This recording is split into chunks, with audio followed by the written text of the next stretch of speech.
परी लोक मतलब जहाँ पर परियां रहती हैं।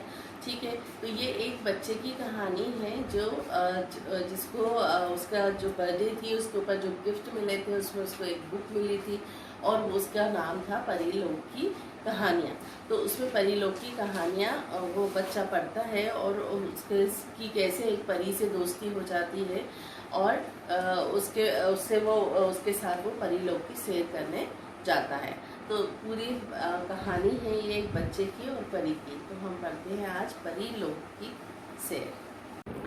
तो आज हम शुरू करते हैं लेसन नंबर 6, परी लोक की सैर। परी लोक मतलब जहाँ पर परियां रहती हैं, है ना, तो वहाँ की सैर। ठीक है, उसके बारे में हम लेसन पढ़ते हैं। कल रौनक का 8वां जन्मदिन था। उसने अपना जन्मदिन बड़ी धूमधाम से मित्रों के साथ मनाया। उसे ढेर सारे उपहार भी मिले। सभी उपहार उसे अच्छे लगे, लेकिन उसमें सबसे प्यारा उपहार था एक पुस्तक, परी रानी की कहानी। पुस्तक देखकर रौनक सोचने लगा कि क्या सचमुच परियां होती हैं? यदि होती हैं तो मैं उनसे कैसे मिलूं? यही सोचते सोचते सोचते हाथ में पुस्तक लिए वे सो गया। इतने में उसे आवाज़ सुनाई दी, रौनक उठो, तुम मुझे याद कर रहे थे ना? लो मैं आ गई। कौन है? रौनक ने घबराकर उठते हुए पूछा। मैं परी रानी। रौनक ने देखा तो वहाँ एक सुंदर परी खड़ी थी, बिल्कुल वैसी जैसी उसने पुस्तक में पढ़ी थी।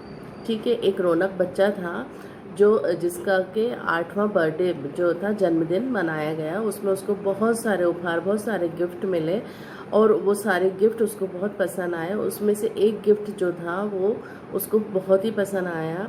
वो था क्या? एक पुस्तक, एक बुक थी जिसका नाम था परी रानी की कहानी। उसमें परियों की बहुत सारी कहानियाँ थीं और उसको जो रौनक था पढ़ के उसको बहुत अच्छी लगी वो कहानियाँ और वो सोचने लगा कि मैं परियों से कैसे मिलूं। ठीक है, यही सोचते सोचते हाथ में बुक लिए वो उसकी नींद लग गई, वो सो गया। इतने में उसको आवाज़ आई कि रौनक उठो, तुम मुझे याद कर रहे थे और मैं तुमसे मिलने आ गई। तो उस रौनक ने जल्दी से एकदम मतलब पूछा कि अरे कौन है? घबरा कर पूछा कि कौन है? तो परी ने कहा, मैं हूँ परी रानी। और रौनक ने देखा तो वैसी ही सुंदर परी थी, खड़ी थी उसके सामने जैसे कि उस बुक में कहानियों में थी। ठीक है, कहीं मैं सपना तो नहीं देख रहा? रौनक ने आंखें मलते हुए कहा। नहीं, तुम सपना नहीं देख रहे हो, ये सच है कि मैं परीलोक की रानी हूँ और तुमसे मिलने आई हूँ, परी ने कहा। तो रौनक एकदम सोचने लगा कि कहीं मैं सपना तो नहीं देख रहा कि उसमें मुझे परी आई है, मुझे उठा रही है, मुझसे बात कर रही है। तो परी ने कहा, नहीं तुम सपना नहीं देख रहे हो, मैं सच में तुमसे मिलने आई हूँ, उसने जवाब दिया परी ने। रौनक ने पूछा, परी रानी क्या मैं आपसे दोस्ती कर सकता हूँ? हाँ हाँ, क्यों नहीं, पर तुम्हें मुझसे वादा करना होगा कि तुम हमेशा अच्छे बच्चे बनकर रहोगे, कभी कोई बुरा काम नहीं करोगे, क्योंकि मैं अच्छे बच्चों से ही दोस्ती करती हूँ, परी रानी ने कहा। रौनक ने पूछा, परी रानी क्या मैं आपसे दोस्ती कर सकता हूँ? तो परी ने कहा, हाँ हाँ क्यों नहीं, मगर तुम्हें मुझसे एक वादा करना होगा। क्या वादा करना होगा? कि तुम्हें हमेशा अच्छे बच्चे बनकर रहना होगा और तुम कभी भी कोई बुरा काम नहीं करोगे, और क्योंकि मैं अच्छे बच्चों से ही दोस्ती करती हूँ। ठीक है, रौनक बोला, परी रानी मैं वादा करता हूँ कि मैं अच्छा बच्चा ही बना रहूँगा, कोई गलत काम नहीं करूँगा। ये सुनकर परी रानी बहुत खुश हो गई। तो रौनक ने कहा कि परी रानी मैं हमेशा अच्छा ही बच्चा बना रहूँगा और मैं कोई भी गलत काम नहीं करूँगा। तो ये सुनकर परी रानी जो थी वो बहुत खुश हो गई। अब तो रोज़ रात को परी रानी आती है और रौनक को खूब देर तक कहानियाँ सुनाती है। एक दिन रौनक ने पूछा, परी रानी परी लोग कैसा है? क्या तुम कभी मुझे वहाँ लेकर जाओगी? परी रानी ने कहा, ठीक है, मैं तुम्हें कल परी लोग की सैर पर ले जाऊंगी। यह कहकर परी रानी चली गई। परी लोग के बारे में सोच सोचकर रौनक फूला नहीं समा रहा था। तभी माँ ने पूछा, बेटा रौनक क्या तुमने कविता याद कर ली है? रौनक ने कहा, हाँ माँ, मैंने कविता याद भी कर ली है और दादाजी को सुना भी दी है। अब मुझे बहुत नींद आ रही है। ये सुनकर माँ चली गई। ठीक है, तो जब एक रोज़ रात को परी नानी आती है और दोनों परी रानी और रौनक बातें करते और कहानियाँ सुनाती, परी रानी उसको रोज़ कहानियाँ सुनाती। एक दिन रौनक ने उससे परी रानी से कहा कि क्या आप मुझको परी लोक ले जाओगी, मुझे वहाँ की सैर कराओगी? तो परी रानी ने कहा, हाँ बिल्कुल, मैं तुम्हें परी लोक ले जाकर सैर कराऊंगी। तो ये कहकर परी रानी चली गई। फिर परी लोग के बारे में सोच सोचकर रौनक जो था बहुत खुश हो रहा था कि मैं परी लोग की सैर करने जाऊंगा। तभी उसकी माँ ने आके उससे पूछा कि तुमने कविता याद कर ली? तो उसने कहा हाँ, मैंने कविता याद भी कर ली और दादाजी को सुना भी दी। अब मुझे नींद आ रही है, मैं सोऊंगा। तो ये सुनकर माँ चली गई। तो रौनक बहुत देर तक परी का इंतजार करता रहा, परंतु परी नहीं आई। ऐसा पहली बार हुआ। रौनक सो गया। अगले दिन वह उदास था। दूसरी रात भी परी रानी नहीं आई। इसी प्रकार कई दिन बीत गए। एक रात रौनक बहुत उदास था। वह मन ही मन सोचने लगा, परी रानी कहीं मुझसे नाराज तो नहीं, मुझसे कोई गलती तो नहीं हुई। तभी उसे ध्यान आया कि उस दिन उसने माँ से झूठ बोला था। ये सोचते ही वह बिस्तर से उठा और माँ के कमरे में गया। ठीक है, तो रौनक बहुत देर तक परी रानी का इंतजार करता रहा, मगर परी रानी नहीं आई। ठीक है, ऐसा पहली बार हुआ था। नहीं तो परी रानी रोज आती थी, उस दिन फिर परी रानी नहीं आई। रौनक सो गया। फिर अगले दिन वो बहुत उदास था, ये सोच सोच कर कि परी रानी क्यों नहीं आई। तो इसी तरह कई दिन बीत गए। ठीक है, तो एक रात को रौनक बहुत उदास था। वो अपने दिल में सोच रहा था कि कहीं परी रानी मुझसे नाराज तो नहीं हो गई, मैं उससे कोई गलत काम तो नहीं हो गया। तभी उसे ध्यान आया कि अरे, मैंने माँ से झूठ बोला था कि मैंने कविता याद कर लिए। फिर वो बिस्तर से उठा और माँ के पास, माँ के कमरे में गया।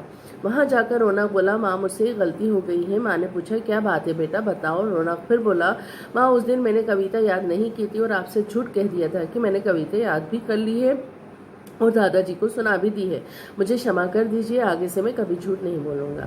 तो वो माँ के पास गया और उसने कहा कि माँ, मैंने उस दिन आपने मुझसे पूछा था कविता याद कर ली, तो मैंने आपसे झूठ बोल दिया था कि मैंने कविता याद कर ली और दादाजी को सुना भी दी। तो उसके लिए आप मुझे क्षमा कर दीजिए, मुझे माफ़ कर दीजिए, मैं आगे से कभी भी झूठ नहीं बोलूँगा। रौनक की बात सुनकर माँ बहुत खुश हुई और बोली, बेटा तुमने अपनी गलती मान ली है, इसलिए मैंने तुम्हें माफ़ कर दिया है। फिर उस रात को रौनक जब सो रहा था, तभी परी रानी ने उसे जगाया और कहा, रौनक मैं तुमसे आज बहुत प्रसन्न हूँ, तुमने अपनी गलती मानकर माँ से क्षमा मांग ली है। ठीक है, तो रौनक की माँ ये सुनकर बहुत खुश हुई कि उसको गलती का एहसास हो गया और उसने माफ़ी मांग ली। उसने कहा, मैंने तुम्हें माफ़ कर दिया। फिर जब वो रात को सोया तो उसको परी रानी ने उसको फिर जगाया और बोला, रौनक मैं तुमसे बहुत खुश हूँ, तुमने अपनी गलती मान ली और अपनी माँ से माफ़ी भी मांग ली। हाँ हाँ परी रानी, जब तुम मुझे परिलोक की सैर कराने नहीं लेकर गई तो मुझे लगा अवश्य मैंने कोई गलती की है। तो रौनक ने क्या कहा कि जब तुम मुझे परिलोक की सैर कराने नहीं ले गई तो मुझे मतलब ध्यान में आया कि हाँ, मुझसे ज़रूर कोई गलती हुई है, जो परी जो है वो मुझसे नाराज़ हो गई है। ठीक है, परी ने मुस्कुराकर कहा, रौनक हम सब गलतियां करते हैं, तुमने अपनी गलती मानकर क्षमा भी मांग ली है, लेकिन अब इस गलती को फिर कभी नहीं दोहराना। फिर प्यार से परी रानी रौनक को परिलोक की सैर कराने ले गई। ठीक है, परी ने मुस्कुराकर कहा, हाँ रौनक, गलतियां सबसे होती हैं, तुमसे भी हुई थी और तुमने उसके लिए माफ़ी भी मांग ली है, लेकिन अब ये गलती कभी दोबारा नहीं करना। और फिर वो उससे प्यार से परी रानी रौनक को कहाँ ले गई? परिलोक की सैर कराने ले गई। तो इस कहानी से हमें क्या शिक्षा मिलती है? इस कहानी से हमें ये शिक्षा मिलती है कि हमें कभी भी झूठ नहीं बोलना चाहिए, और अगर हमसे कोई गलती हो जाए तो हमें उस गलती पे पछताकर हमें माफ़ी मांग लेना चाहिए, और कभी भी कोई गलत काम नहीं करना चाहिए, और फिर हमको दोबारा वो काम नहीं करना चाहिए। ठीक है, तो इसमें समझ में आया कि हमें कभी भी झूठ नहीं बोलना चाहिए। ठीक है, झूठ बोलने का क्या परिणाम होता है? झूठ हमारा पकड़ा जाता है और लोग हमसे नाराज़ हो जाते हैं। इसलिए हमें कभी भी झूठ नहीं बोलना चाहिए, हमें हमेशा सच बोलना चाहिए, और हमें कभी कोई गलत काम नहीं करना चाहिए। ठीक है, ओके, थैंक यू। ठीक है, इसकी बुक की एक्सरसाइज है सार्थक शब्द। सार्थक शब्द क्या होते हैं? जिन शब्दों का अर्थ निकलता है, जो शब्द होते हैं ना, उनको बोलने से या लिखने से उनका अर्थ निकलता है, उनको हम सार्थक शब्द कहते हैं। तो जैसे सार्थक शब्द कौन से हैं? पुस्तक, ठीक है, अच्छा, पुस्तक क्या है, इसका मीनिंग निकल रहा है। पुस्तक मतलब बुक है ना। जा तो कोई शब्द नहीं है, इसका कोई मीनिंग ही नहीं निकल रहा। तो ये क्या होगा, ये सार्थक शब्द नहीं हुआ।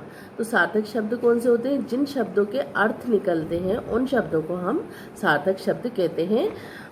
ये आपके बुक में एक्सरसाइज है, पेज नंबर 49 पर। ठीक है, मैं इसके पिक्स आप लोगों को भेजूंगी, तो आप लोग बुक एक्सरसाइज कर लेना। और ये समझाने वाला था, इसलिए मैंने आपको एक्सप्लेन कर दिया। ओके।